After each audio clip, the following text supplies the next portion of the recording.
Ridgetop Lane sat hidden on the far edge of town, a narrow strip of cracked asphalt that seemed more like an old scar than a road. Most people passed it without a glance, the leaning telephone poles and overgrown trees acting like sentinels, shielding it from curious eyes. The pavement was fractured and buckled, with weeds and stubborn roots breaking through, claiming it inch by inch. The houses that lined it were husks of what they had once been porches sinking into the earth.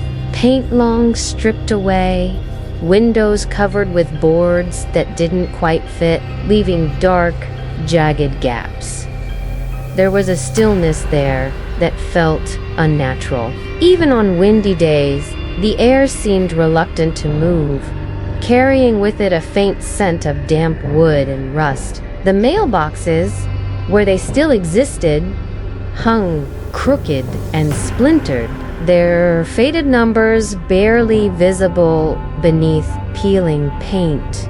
The rest had vanished entirely, leaving only rotting posts buried in weeds. The streetlights were worst rusted poles with shattered glass, their jagged edges catching the dim light of the moon. Only one still worked, and even it stuttered and pulsed like it might give out at any moment. At night, the lane disappeared into a patchwork of shadows so thick that even the moonlight seemed unwilling to touch them. People in town didn't talk about it. When the name came up, they would glance away or change the subject. Children dared each other to ride down it, but few reached the end before turning back, shaken by something they couldn't explain. Whispers claimed there was a reason the street had been erased from maps, that there were places along its length where the air felt too cold, where you could swear something unseen was watching from the dark. The rain had begun to fall in steady sheets. By the time I spotted it, a single house with its porch light burning like a beacon in the sea of darkness that was Ridgetop Lane. Every other house was swallowed in shadow, their windows black, but this one glowed with a warm, almost inviting light. It felt out of place, like it didn't belong to the same street, and that was exactly why I noticed it. The glow spilled faintly onto the wet pavement, shimmering in the puddles, drying my eyes even as my instincts told me to keep walking. The front windows were framed with heavy curtains, the kind you'd see in an old photograph, and just as I was about to look away, I saw them shift. The fabric moved in a slow, deliberate way, as if someone had been watching and pulled back just enough to hide again. My stomach tightened. It could have been nothing, just the wind or my imagination, but something about it felt deliberate. The rain was soaking through my jacket, my hair plastered to my forehead, my phone battery almost gone. I told myself I was just looking for a dry place to stand for a moment, but my feet were already carrying me up the cracked walkway. The porch boards groaned under my weight, each step sounding far too loud in the stillness. The light above the door hummed faintly, and up close, I could see it flicker every few seconds, a nervous little stutter that made the shadows jump. I hesitated only once before knocking. The sound echoed in a way that made the house feel hollow, like it was bigger on the inside than it should be. A few seconds passed. Then the door creaked open just enough for me to see the pale face watching from within from somewhere deep in the hallway. A faint sound reached my ear, soft at first, almost blending into the quiet, then growing clearer. It was the uneven scrape of bare feet against old wooden floors, each step drawn out, as if whoever was moving didn't quite know how to walk properly. The rhythm was wrong, not the natural cadence of a person, but something slower, heavier, dragging itself forward with deliberate care. I froze in place, my body instinctively locking up, every muscle waiting for the sound to stop. The woman didn't seem alarmed. She poured steaming tea into a delicate porcelain cup, her hands steady, as if she'd heard this exact sound 1,000 times before. "That's my son," she said, her voice soft, almost reassuring, though it did little to settle the unease crawling up my spine. "He's shy." The way she said it made the hair on the back of my neck rise. It wasn't just the words. It was the strange curl of her lips when she spoke them. The brief flicker in her eyes. The footsteps drew closer, slow enough for me to picture each step. I could almost feel the vibrations in the floorboards beneath my shoes. Like the weight behind them was far greater than it should have been. Shadows shifted in the mouth of the hallway, tall and stretched by the flickering light, but still clinging to the darkness like it was part of them. The air around me began to feel different, colder, denser, as though something unseen was pushing it down.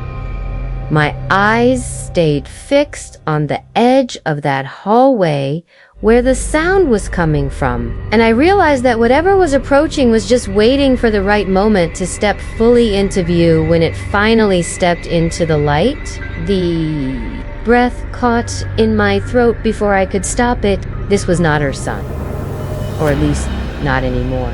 The figure was tall but unnaturally thin, its skin drawn tight over its bones like it had been stretched to the point of tearing. In some places, it was so pale it seemed almost translucent. Faint blue veins, spider webbing just beneath the surface. Its head tilted slightly to one side in a way that felt wrong. The motion too slow, too precise, as though every movement had to be remembered before it could be performed. The eyes were the worst, clouded over, a milky white that gave no sign of focus, yet I could feel them on me.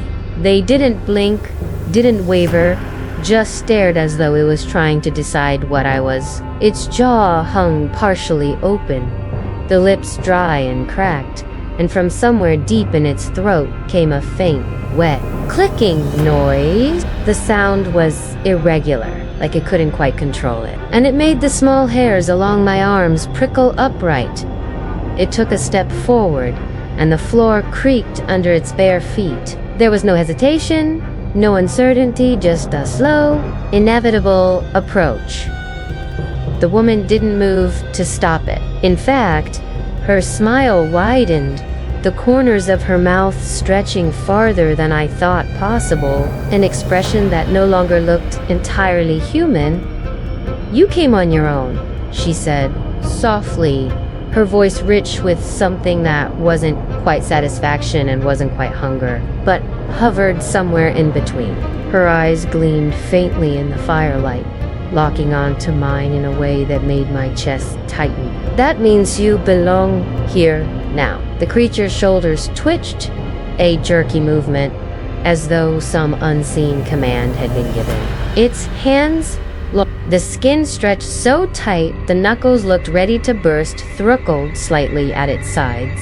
It leaned forward, nostrils flaring, and I caught a whiff of something damp and foul, like rotting leaves left too long in stagnant water. Every instinct in me screamed to move, to run, but my feet felt fixed to the spot as it drew closer, step by deliberate step, until the shadows behind it seemed to swallow the rest of the hallway. Completely it closed, the remaining distance in a sudden lunge, moving with a speed that didn't match its earlier slowness. Its hands clamped around my arms, the grip like iron despite the bony thinness of its frame. The skin was ice cold, and the chill seeped instantly into me, numbing everything it touched. It didn't squeeze to crush or choke, it simply held me in place, its face inches from mine. as if studying me up close. The stench of rot rolled off its breath, thick and wet, forcing bile to rise in my throat. The woman's voice came again, close now, almost at my ear.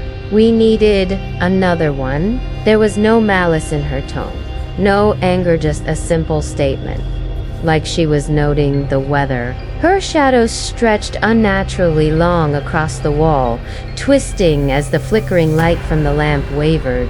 I could feel the weight of both of them now, not just in the room, but in the air itself, pressing against me, making it harder to breathe.